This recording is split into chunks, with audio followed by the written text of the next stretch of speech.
tema muy importante para la lucha de nuestro pueblo, pero quisiéramos iniciarlo con los antecedentes al triunfo de la revolución. Yo creo que no podríamos hacer un análisis de qué encuentra la revolución el 1 de enero del 59 sin abordar esa situación socioeconómica de los años precedentes al 1 de enero del 59.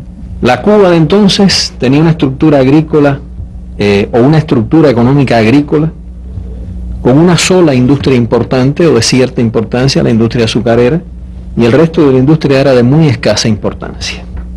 Pero a su vez, esa economía agrícola era de carácter extensivo y con un predominio del latifundio, en tanto que la masa campesina, en lo fundamental, vivía en condiciones de extrema pobreza e incluso podemos decir de miseria. La dependencia era otro rasgo característico de aquella economía. Por supuesto, la dependencia hacia Estados Unidos. Esa dependencia se concretaba en una serie de aspectos muy específicos. Estados Unidos controlaba los resortes fundamentales de la industria exportadora cubana, comenzando por supuesto por la industria azucarera y los canales de comercialización del azúcar. Poseían directamente los norteamericanos en Cuba aproximadamente 1.200.000 hectáreas de tierra, incluidas las mejores tierras del país.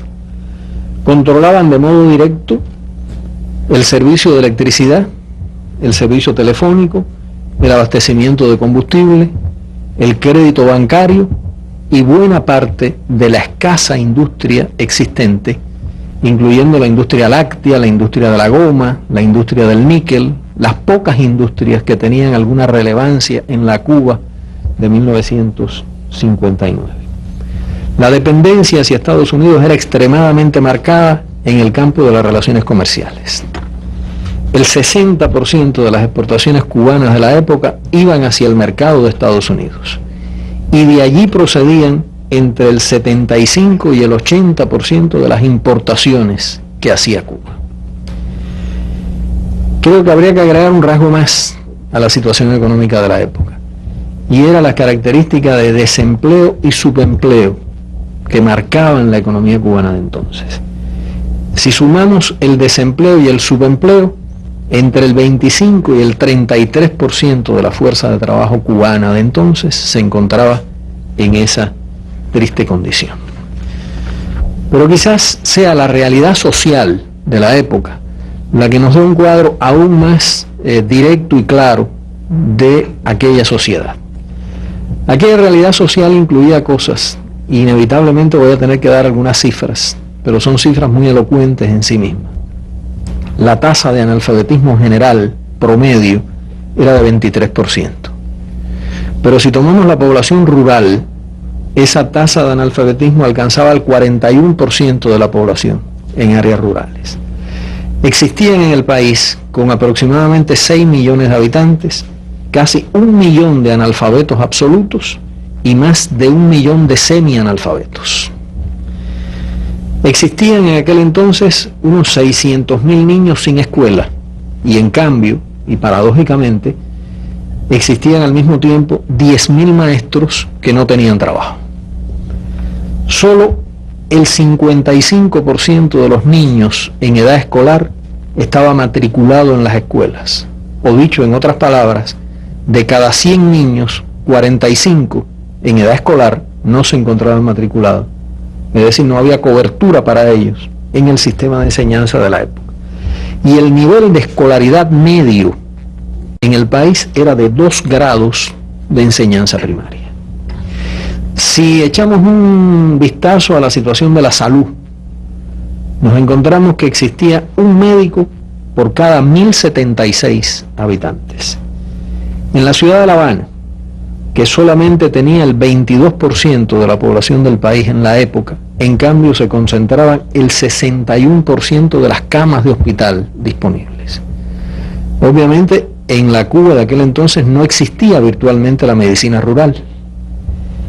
Y según una encuesta, una interesante encuesta que hizo en 1957 la Agrupación Católica Universitaria, por lo tanto, se trata de una fuente bastante poco sospechosa de pretender extraer de esto consecuencias radicales, esa encuesta de la Agrupación Católica Universitaria de 1957 revelaba que en el campo el 14% de los trabajadores padecían o habían padecido tuberculosis.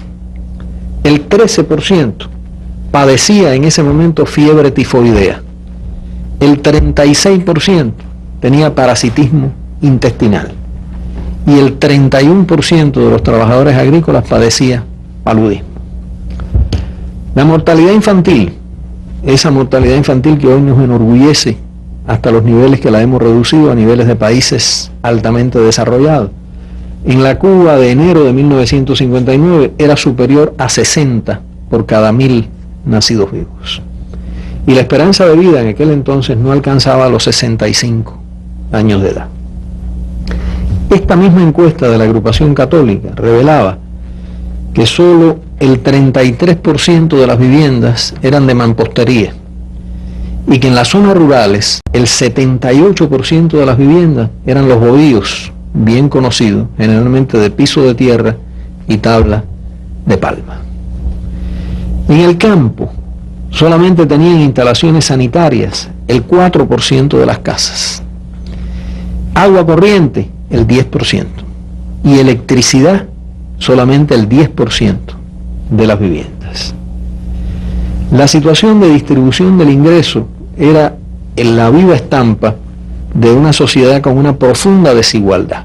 Quizás solamente bastaría decir que el 30% de la población, 30% de menores ingresos, recibía solamente el 4% de los ingresos totales que se distribuían en el país.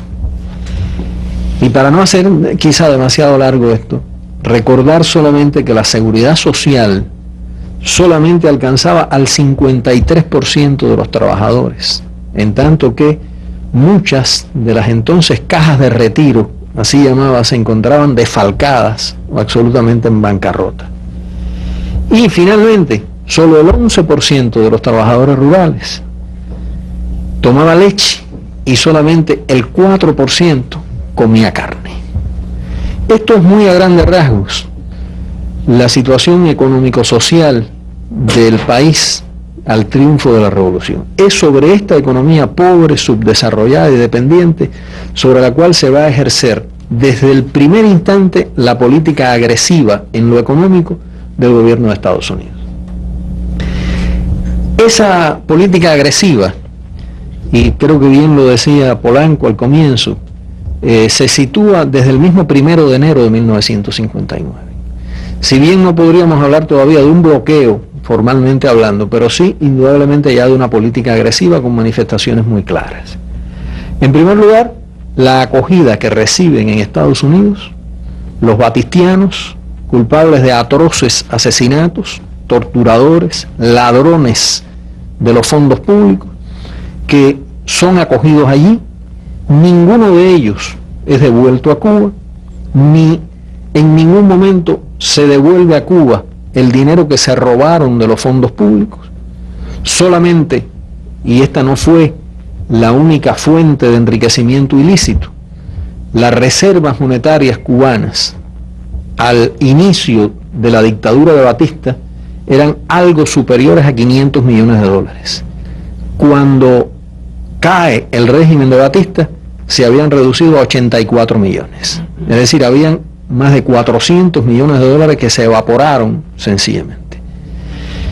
Todos estos asesinos atroces, torturadores, fueron acogidos en territorio norteamericano.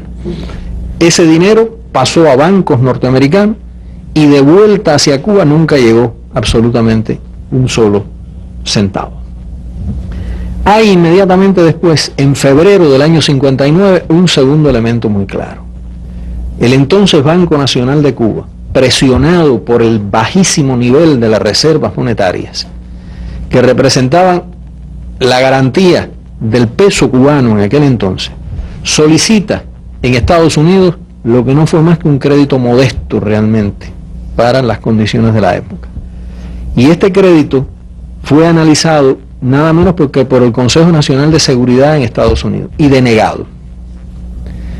lo cual contrastaba muy claramente con la fluida relación económica que hasta el mismo fin de la tiranía batistiana mantuvo el gobierno de Estados Unidos. Podemos preguntarnos por qué desde el mismo 1 de enero de 1959 esta política de agresión económica contra un país pequeño, pobre, dependiente y además cuya economía estaba afectada por 2 años de guerra de liberación y además por el saqueo sistemático que durante 7 años la habían sometido los batistianos. En ese momento no podía hablarse de socialismo en Cuba, febrero de 1959, no existían relaciones diplomáticas con la Unión Soviética, no se había afectado todavía una sola propiedad norteamericana. Es decir, ya desde momento tan temprano ya existía una política de agresión económica. Y esta reacción norteamericana, creo que evidentemente no era más que la hostilidad contra una revolución popular que llegó al poder sin supeditación ni compromisos con el gobierno de Estados Unidos. Indudablemente la ley de reforma agraria de 17 de mayo de 1959 es un momento importantísimo en esa escalada de agresiones que ya se venían produciendo. Quizás sería necesario, Polanco, caracterizar muy brevemente algunos rasgos de esa estructura agraria que justamente la ley de reforma agraria enfrenta. Habíamos dicho anteriormente que Estados Unidos poseía directamente aproximadamente 1.200.000 hectáreas de tierras cubanas y existían latifundios norteamericanos de hasta 150.000 hectáreas de extensión. Al mismo tiempo, esa estructura agraria mostraba que el 64% de los agricultores no eran propietarios de las tierras que trabajaban y buena parte de ellos debían pagar rentas. 200.000 familias campesinas no tenían tierra para cultivar, pero en cambio permanecían ociosas cerca de 300.000 caballerías de tierra, es decir, algo así como 4 millones de hectáreas de tierras productivas. Y la situación del latifundio quizás la exprese claramente el hecho de que solamente el 8% de los propietarios, grandes latifundistas, poseían más del 70% de las tierras. Ahora, la reforma agraria por sí misma no era una medida socialista. Era una decisión de hondo contenido popular, de justicia social, era incluso algo que había estado plasmado ya en la Constitución de 1940, la proscripción del latifundio, pero al mismo tiempo era algo que chocaba inevitablemente con los intereses norteamericanos. Hacer una reforma agraria en Cuba significaba inevitablemente afectar intereses norteamericanos. La reacción norteamericana contra la ley de reforma agraria, en realidad tampoco puede decirse que fuera una reacción contra el socialismo, como posteriormente han tratado de argumentar que el bloqueo económico se debió a la adopción por Cuba de la ideología socialista, del marxismo-leninismo, de su acercamiento a la Unión Soviética, etcétera, etcétera. En realidad reaccionaron contra la reforma agraria por la pérdida de sus latifundios, que eran a la vez pilares de la estructura agraria atrasada, de la pobreza, del desempleo y del desalojo en el campo cubano. Los diferentes gobiernos de los Estados Unidos reiteran constantemente que sus acciones de embargo, tal y como ellos llaman, es decir, en definitiva el bloqueo, responde a las afectaciones que se le produjo a las propiedades de los ciudadanos norteamericanos en Cuba. Y sin embargo, en este momento del triunfo de los primeros años de la revolución, estas medidas no habían sido aplicadas, no se habían llevado a cabo. Yo pienso, tal y como dice, y si Olga me lo permite, la doctora Olga Miranda en su libro Nacionalizaciones y Bloqueo, que el bloqueo norteamericano contra Cuba queda establecido como castigo por haber osado el pueblo de Cuba y su gobierno revolucionario enfrentarse al más poderoso imperio del siglo XX. Y yo le agregaría, en definitiva, por haber hecho uso de su legítimo derecho a determinar su sistema económico, político y social. ¿Cuál era la alternativa del gobierno revolucionario? Traicionar al pueblo. Desde luego que para el señor presidente de los Estados Unidos, lo que nosotros hemos hecho por nuestro pueblo es traición a nuestro pueblo. Y no lo sería con toda seguridad si en vez de ser nosotros leales a nuestro pueblo, hubiésemos sido leales a los grandes monopolios norteamericanos que explotaban la economía de nuestro país. Al menos quede constancia de las maravillas que encontró la revolución al llegar al poder, que son ni más ni menos que las maravillas del imperialismo, que son ni más ni menos que las maravillas del mundo libre para nosotros, los países colonializados. Precisamente una de esas maravillas era el problema de la tierra en Cuba en aquellos años, que ya ha abordado Osvaldo. Pero quisiéramos abordar el tema de la reforma agraria desde su aspecto jurídico, o sea, porque a partir de ese momento se crean principios que después son de alguna manera utilizados para el proceso de nacionalizaciones que se produjo posteriormente. La doctora Olga Miranda podría referirse a este aspecto.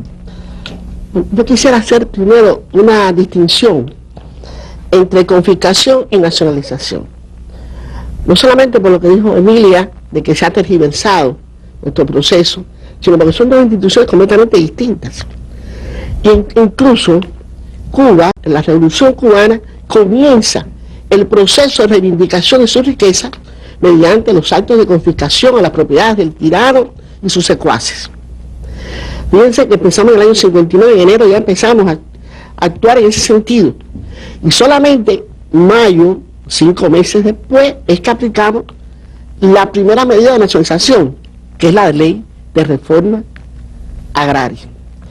La confiscación es el resultado, la consecuencia de un delito. Todos estos señores eran delincuentes y por lo tanto se les confiscaron sus bienes. La nacionalización es una medida económico-social y por tanto lleva aparejada una compensación. El confiscado no lleva ninguna indemnización. El nacionalizado sí lleva una indemnización o una compensación. Y voy a decir una palabra ahora que quisiera que se retuviera en el pensamiento de nosotros. Apropiada, según las leyes y circunstancias del país nacionalizador. Esa es una norma consuetudinaria de derecho internacional, ese principio.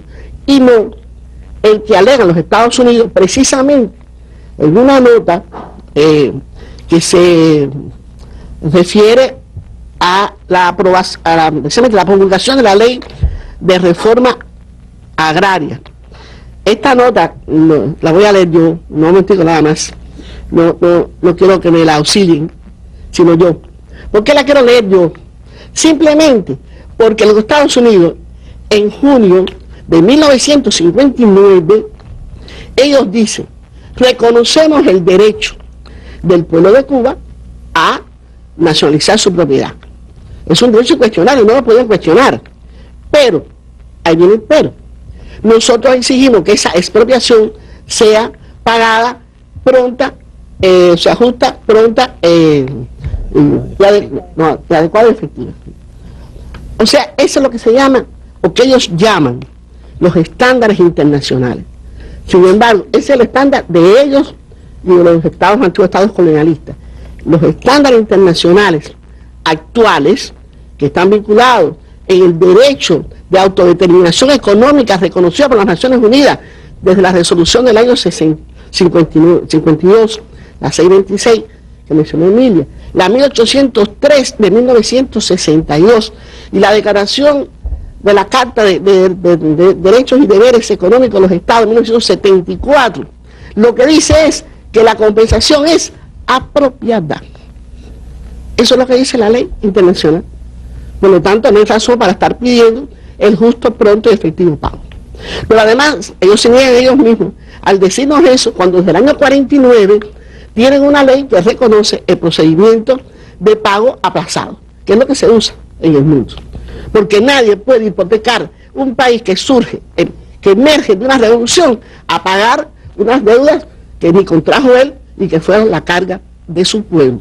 Quería decir esto porque es muy importante, que nos va a seguir posteriormente en el tema de la explicación de la nacionalización y de cómo la nacionalización cubana, a partir de la primera, que es la ley de reforma agraria, sigue patrones internacionales y nosotros no nos hemos apartado de ellos.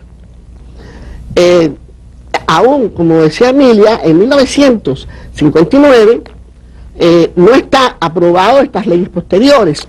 Sin embargo, si no hay en ese momento ninguna ley internacional que diga que el Estado tiene que compensar la propiedad nacionalizada. No hay una norma internacional en ese momento. Esas normas vienen posterior a la revolución, vienen posteriores al 59 y al 60. ¿Qué hay un antecedente? Muy brevemente lo voy a decir porque también estamos en un proceso agrarista, tenemos que, con el momento en que estamos nosotros. Y este proceso agrarista tiene una cierta similitud con el proceso agrarista de la Revolución Mexicana del año 38, que estableció incluso el mecanismo de pago e incluso no pagar, en su controversia con los norteamericanos. Ese derecho de la compensación apropiada según las posibilidades del Estado nacionalizador, que no pueden poner en crisis la supervivencia de ese Estado, es un principio que se reconoce en el derecho americano y después se lanza al derecho internacional. Pero ya vamos ahora a la pregunta que tú me hiciste, porque quería hacer esta pequeña aclaración. La ley de reforma agraria reconoce los elementos que van a estar presentes en las leyes de organización posteriores. ¿Cuáles son? Primero, establece que es una ley constitucional, elemento muy importante, porque quiero recordar que los señores norteamericanos, cuando se aplica la ley de reforma agraria, la apelaron al Tribunal de Garantías Constitucionales y fue rechazada porque la ley de reforma agraria es una ley constitucional y lo dice la propia ley, sabiamente. Por lo tanto, no procedía ningún recurso. La ley de reforma agraria, en su artículo 29, establece el mecanismo de pago, se reconoce lo que hemos llamado, y la llama ella, el derecho constitucional de los propietarios a recibir una indemnización. O sea que la indemnización se considera para Cuba en ese momento, en la ley de reforma agraria, como un derecho constitucional.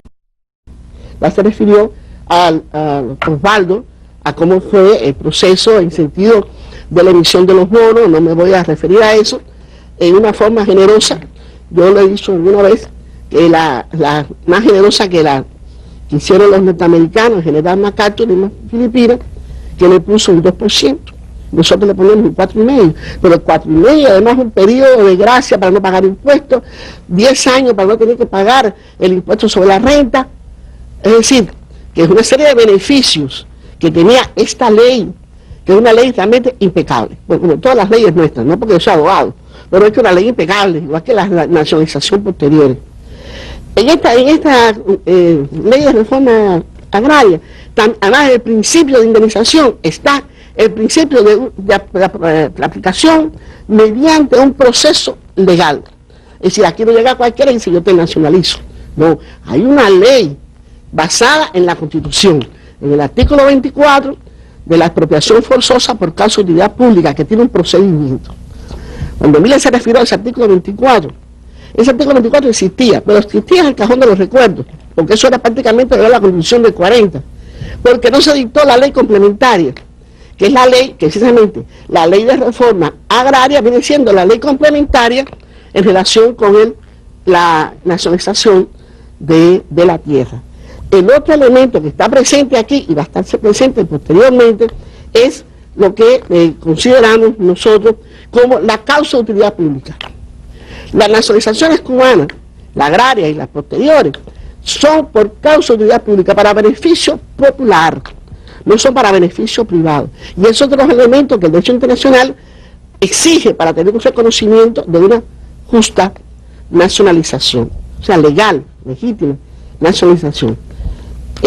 Otro elemento que tiene el propósito público, la no discriminación. Las leyes nuestras de reforma agraria no discriminan, es decir, lo mismo se aplica al nacional cubano como al extranjero, o sea, los norteamericanos, españoles, canadienses, los que tuvieron propiedades aquí en Cuba. O sea, que no es una ley discriminatoria y por lo tanto no agrede a nadie, no es agresiva, sino simplemente es defensa de su riqueza. A mí me tocó en aquel momento trabajar en el INRA, aunque antes había trabajado en el Instituto del Azúcar, tratar con los hacendados precisamente. Cuando se dicta la ley de reforma agraria, o se promulga, se decide aplazar la aplicación de la ley de reforma agraria en las áreas cañeras, aplicarla en las áreas ganaderas y en otras áreas, y dejar la aplicación de la ley de reforma agraria en las áreas cañeras por lo menos un año más, precisamente para amortiguar el golpe que la presión que estaba viniendo, no por la presión, sino precisamente dejar un año más y preparar condiciones. Eso trajo como consecuencia que se designó una comisión en el INRA para discutir con los hacendados y los colonos la aplicación de la ley. Y yo participaba en esa comisión, en las discusiones, tenía que ver con todas esas discusiones con los hacendados y los colonos. Una de las cosas, bueno, un individuo que era presidente de la compañía, aparentemente de esas que decían que tenían 10.000 caballerías, pero eran mucho más, de la sucursal aquí, de la subsidiaria del monopolio del refino norteamericano, que era nada menos que dueña de los antiguos centrales Jaronú y Cunagua, y aparecía con 10.000 caballerías de tierra. Cuando él presenta la documentación, me la presentó a mí personalmente, cuando él presenta la documentación para que se le aplique la ley de reforma agraria, yo veo un resumen que te digo, pero acabo, tú apareces aquí con 20.000 caballerías, y dice, sí, nosotros tenemos 20.000 caballerías en el norte de Camagüey. ¿Cómo es eso? Sin discutir con él. Dice, no, porque Cayo Coco, Cayo Hermano, todos esos cayos que están en el norte de Camagüey son de nosotros también. Es decir, que se adjudicaban, toda esa caballería se la adjudicaban. Por lo tanto, en vez de 10.000 que aparecían en todos los registros, en todas las estadísticas, tenían 20.000 caballerías. Ese mismo individuo vino posteriormente a verme porque dice que le estaban usurpando los montes, no se le había aplicado la ley de reforma agraria todavía, en la zona de Cunagua, y como consecuencia de ella vino a amenazarme, y a ser prepotente, viene a amenazarme con que de allí iba a salir a ver al embajador americano y a la embajada. Ahí sí tuve unas palabras con él, bastante violentas y demás, pero él salió de allí que por poco ni recoge el maletín para irse, en definitiva. Esa es una de las cosas que me acuerdo. La otra fue la actitud de la burguesía cubana en ese momento. Por ejemplo, un hacendado, el cual estaba quebrado totalmente, quebrado en el sentido es, y entonces también fue a que le compraba el INRA, le compraba el ingenio. Yo tuve que discutir con él y demás, hablar con él y demás. Entonces no se decidió comprar el ingenio, entonces en la entrevista en que yo le notifico que no se le va a comprar el central, él me dice, yo lo conocí personalmente, y me dice, bueno, Alfredo, o sea que me vas a quitar el ingenio, me vas a quitar la tierra. Pero yo voy ahora para Miami, va a pasar unas vacaciones ya, 3 meses, porque en definitiva a mí me quitan un ingenio y 1.000 caballerías de tierra. Pero tú crees que los americanos se van a dejar quitar aquí todos los ingenios, se van a dejar quitar los ferrocarriles, los bancos. Aquí entran los marines, Alfredo. Yo dentro de 3 meses estoy aquí otra vez a recuperar lo mío. Es decir, esa fue la mentalidad de esa gente, que son los que hoy están, parte de ellos, están allá en la mafia Miami, con esa cosa que se fueron a pasar unas vacaciones de 3 meses, se han convertido en 40 años. En primer lugar, las acciones de amenaza y acciones de coerción económica y de agresión contra nuestro país, contra los principales objetivos económicos, comenzaron prácticamente desde el principio del mes de enero. Así, por ejemplo, tenemos la primera referencia que se hace a la posibilidad de supresión de la cuota azucarera, se hace en fecha temprana como enero 21 del 59, donde el representante Wayne Hayes amenaza no solamente con determinadas acciones de tipo económicas, sanciones económicas, sino también el envío de tropas y la reducción de la cuota. Posteriormente, ya el 24 de junio, es decir, prácticamente una semana después de la reforma agraria, el Departamento de Estado decide tomar una posición firme contra la reforma agraria y se valora en una reunión que se sostiene ahí la supresión de la cuota azucarera. Ahí hay una declaración muy importante de Christian Herter, que califica estas acciones como medidas de guerra económica. Yo creo que esto es muy significativo porque precisamente da una caracterización del tipo de acción que se estaba llevando a cabo contra nuestro país. También otras medidas, por ejemplo, fuera de la cuota azucarera, nosotros exportamos, digamos, a otros países, digamos, una exportación que se hizo en octubre del 59 a la Unión Soviética, ya fue también un pretexto para manejar la posibilidad de la rebaja de la cuota. Varios congresistas se reunieron, también en mayo del 60, el senador George Smatter también planteó dentro de la discusión de la ley azucarera una disminución del 10% de la cuota a Cuba de unas 312.000 toneladas que se distribuirían tanto en los productores internos como otros exportadores azucareros.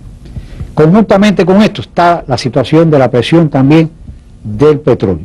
Es decir, las empresas refinadoras de petróleo en el país, que eran la Texaco, la ESO y la Shell, empezaron las casas matrices a disminuir los suministros de petróleo.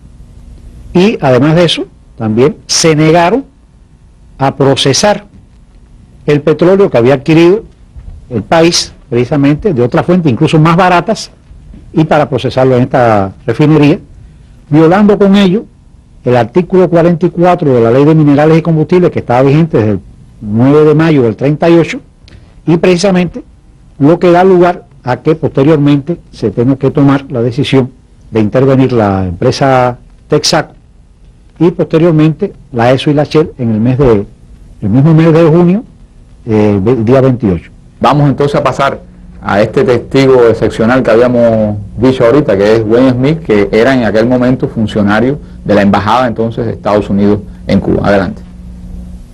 Señor Smith, muchas gracias por estar nuevamente con nosotros y quiero preguntarle lo siguiente: ¿por qué los Estados Unidos no negoció en términos económicos y financieros las nacionalizaciones con Cuba como hicieron otros países que llegaron a acuerdos y resolvieron en términos financieros las nacionalizaciones? Bueno, Taladrid, a responder muy brevemente, los Estados Unidos rechazó la primera oferta del gobierno revolucionario en 59 con la reforma agraria, bonos de 20 años a 4%, algo así, he olvidado los detalles, pero más o menos era así. Y también la oferta por las propiedades nacionalizadas en 60, más o menos lo mismo. Rechazó los Estados Unidos esa oferta, diciendo que no fue suficiente. No negociamos, no hablamos más del asunto por 16 años. Y los Estados Unidos en los últimos 20 años, desde 79, 77 realmente, desde 77 por los últimos 23 años, no ha estado listo de moverse a la normalización de relaciones y por eso no ha estado listo a negociar el asunto de las propiedades nacionalizadas, como han negociado todos los demás gobiernos. Pues yo he dicho muchas veces públicamente, y puedo repetir aquí, que una gran parte de la responsabilidad por no tener un acuerdo sobre el asunto de compensación por esas propiedades es del gobierno de los Estados Unidos. Y por supuesto, Cuba tiene sus reclamos contra los Estados Unidos. ¿Quién sabe quién va a deber a quién? Claro, lo que pasa es que también hay quien dice que años después con la ley Helms-Burton ya se vio claro que no se quería compensación, sino se quería recuperación de propiedades, ¿no? Bueno, mire, yo diría lo siguiente, yo no soy abogado, pero me parece a mí que mientras dure la legislación Helms-Burton, es decir, mientras sea vigente la legislación Helms-Burton, no podemos negociar el asunto de las propiedades, de la compensación, porque la legislación Helms-Burton incluye a todas las propiedades cubano-americanas Y es obvio que un gobierno no puede demandar compensación por las propiedades de los que no fueron sus ciudadanos en el momento de perder sus propiedades. Pues la legislación Helms-Burton es fuera del derecho internacional, viola el derecho internacional y no puede ser base de negociaciones. Debemos esperar, tal vez cuando sea anulada la legislación Helms-Burton, podemos pensar de nuevo en este asunto. Creo que es importante, sobre todo en el contexto actual de las reclamaciones que se plantean en la Helms-Burton, en que se plantea que Cuba no ha compensado a los nacionales estadounidenses. La doctora Miranda señalaba muy acertadamente que los ciudadanos norteamericanos no han sido compensados precisamente por la intransigencia del gobierno de Estados Unidos, precisamente de no aceptar las condiciones que se señalaban en las leyes cubanas, como así respetaron, digamos, otros países, como fue el caso de Francia, Suiza, Gran Bretaña, Canadá y España, donde precisamente sus nacionales han sido compensados. Yo creo que es importante señalar, porque es un aspecto que se maneja en la Helms-Burton y en la actualidad, de que incluso Cuba no tenía posibilidades de haber indemnizado a los nacionales estadounidenses. Y yo creo que esto es importante, examinar las condiciones y premisas de la ley cubana y precisamente a partir de ahí y el nivel de fundamentación de estas premisas, determinar si efectivamente se podía o no se podía haber compensado. Y debemos partir precisamente de los elementos básicos que constituyen esta ley. En la ley se establece no solamente los recursos para su indemnización, sino también los mecanismos y plazos acorde con las condiciones económicas reales existentes en el país. Todo este proceso se hace en esos años manteniendo relaciones diplomáticas con ambos países, o sea, años 59 y 60, Cuba y Estados Unidos mantienen relaciones diplomáticas y todo este proceso de nacionalizaciones y todo lo que se ha explicado, se mantienen estas relaciones diplomáticas. Sin embargo, en enero del año 61 se produce la ruptura por parte de Estados Unidos de las relaciones diplomáticas con Cuba. Vamos a ver cómo fue visto este momento por el propio Wayne Smith, que ahorita estuvo con nosotros en esta llamada telefónica. Vamos nuevamente a conversar con él. Muchas gracias, y efectivamente tengo directamente desde Washington DC a alguien que en este momento que estamos hablando era funcionario de la Embajada de los Estados Unidos en La Habana. Me refiero al señor Wayne Smith. Señor Smith, bienvenido y muchas gracias por estar con nosotros esta tarde. No, un placer, Taladrid, estar con ustedes, pero déjeme subrayar que en aquel entonces fui un tercer secretario de muy bajo rango, no hice yo ninguna decisiones. Bueno, quiero precisamente tener su recuerdo de cómo fue aquel momento dentro de la Embajada de los Estados Unidos. Había unanimidad, estaba de acuerdo todo el mundo en continuar la política anterior de hostilidad, o pensaban que se podía salvar las relaciones con Cuba. ¿Cómo fue ese proceso dentro de la Embajada de los Estados Unidos? No, hubo un grupo en la embajada, encabezado ese grupo por el embajador Bonsall, que tenían la idea de tener paciencia, mantener las relaciones, llegar con tiempo a un entendimiento con la revolución cubana. Y otros, por supuesto, yo diría más tradicionales, dado que fue en medio de la Guerra Fría, más tradicionales que insistían en que Cuba estuvo convirtiéndose en un aliado de la Unión Soviética y que debiéramos adoptar una posición aún más dura. Lo que llevó a la ruptura de relaciones fue el discurso de Fidel Castro el 2 de enero, en que él insistió que la embajada norteamericana se había convertido en un nido de espías y que el gobierno cubano iba a insistir en que se reduzca el número de personal, o que se reduzca el personal de la embajada a 11 oficiales.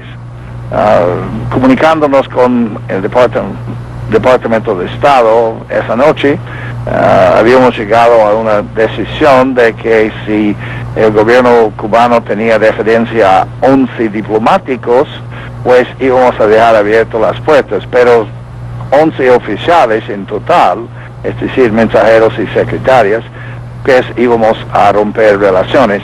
La respuesta de Relaciones Exteriores la mañana siguiente fue la segunda, que 11 oficiales tenían referencia a todos, y pues rompimos relaciones diplomáticas el 3 de enero y salimos el 4 de enero. Yo bien recuerdo que saliendo del puerto de La Habana, yo me prometí estar con el primer grupo de diplomáticos norteamericanos a volver a Cuba. Y 16 años después, sí, fui uno de los primeros a volver. Ahora, señor Smith, yo tengo entendido que desde el mismo 59 hasta el momento de la ruptura de relaciones ya habían sucedido bastantes cosas organizadas desde el propio gobierno en Washington, de acuerdo a los propios documentos desclasificados en los años recientes, como atentados, bombas, asesinatos, infiltraciones armadas. Y también tengo entendido que había una estación, de acuerdo a los propios documentos desclasificados en los Estados Unidos, había una estación de la CIA en esa embajada que era bastante activa, organizando grupos armados, situaciones de violencia, terrorismo, etcétera. ¿No le parece que esto ha influido en este proceso, en esta petición del gobierno cubano? Sí, sin la menor duda. Sin la menor duda, hubo esas actividades, no hay duda de eso. Ahora es una cosa pública, el gobierno cubano sí había tomado ciertos pasos considerados por el Departamento de Estado, por el gobierno de los Estados Unidos, contra sus intereses. Pero mire, yo diría lo siguiente, tal vez una ruptura, dado las actitudes de las dos partes, que una ruptura en aquel entonces fue más o menos inevitable. Pero señor Smith, ¿usted cree realmente que se puede poner al mismo nivel a un país pequeño como Cuba y a una potencia como Estados Unidos? O sea, me refiero, por ejemplo, Cuba no estaba reclamando ninguna industria en Pensilvania, ni estaba reclamando cómo funcionaba la mafia en las elecciones de Illinois, o si Kennedy arregló con la mafia las primarias de West Virginia y las elecciones de Illinois. O sea, Cuba no se metía en esos temas. ¿Realmente usted cree que se puede poner en igualdad de condiciones a ambos países en aquel momento? No pongo en igualdad, pero digo que los dos gobiernos tomaron decisiones y tomaron pasos llevando los dos países a una ruptura de relaciones diplomáticas. Mire, estábamos en medio de la Guerra Fría en esos años y los Estados Unidos tenían una obsesión, ¿cómo se llama? Una obsesión por el peligro de comunismo en el hemisferio y todo eso. Pues dado eso y dado el hecho de que fue más o menos a mi juicio inevitable que Cuba empezaba a tener una relación más estrecha con la Unión Soviética, los resultados, bueno, la historia no fue una sorpresa. Ya, pero la historia a veces es curiosa, porque yo recuerdo que hace poco leí un editorial de la revista Time del 59, año 59, no había relaciones todavía con los soviéticos en ese momento, que decía que la neutralidad de Fidel Castro era inaceptable. Entonces parece que antes aún de las relaciones con la Unión Soviética, un derecho soberano, ya había gente que no aceptaba lo que pasaba en Cuba. No, sí, en absoluto. ¿Recuerdas que Tabernilla y algunos de los baticianos fueron invitados a Washington y fueron entrevistados por la Comité de Seguridad en el Senado y todo eso? No, una serie de personas en los Estados Unidos que ¿cómo se llama? Tenían hostilidad, una actitud de hostilidad hacia Cuba desde el principio. Dado eso, dado todas las circunstancias en la ecuación, todos los elementos en la ecuación, me parece muy dudoso que pudiéramos haber, especialmente en esos años de la Guerra Fría, que pudiéramos haber tenido una relación muy amistosa y normal.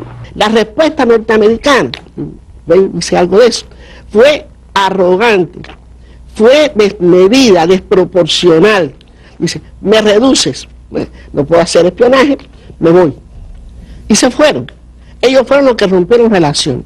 El día 3 de enero de 1961, el canciller cubano Raúl Roa envió una nota, que me parece muy importante, a el presidente del Consejo de Seguridad de las Naciones Unidas, dándole información de esta situación.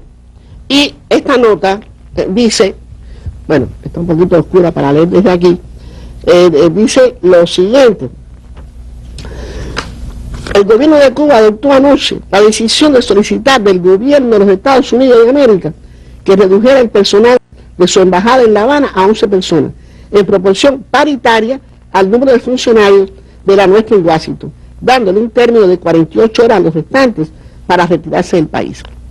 El motivo determinante de esa decisión es que, según las pruebas que obran en poder del gobierno de Cuba, la mayor parte de ese personal está implicado en actividades delictivas de espionaje, subversión y terrorismo. Efectivamente, en el año 62 ya se produce la instauración formal del bloqueo. O sea, todo esto que hemos analizado, en el año 62 ya se da la orden ejecutiva en la cual se establece formalmente el bloqueo, lo que Estados Unidos llama embargo, y vamos a hablar muy brevemente de esta diferencia. ¿Cómo fue esta orden ejecutiva? ¿Qué establecía, doctor?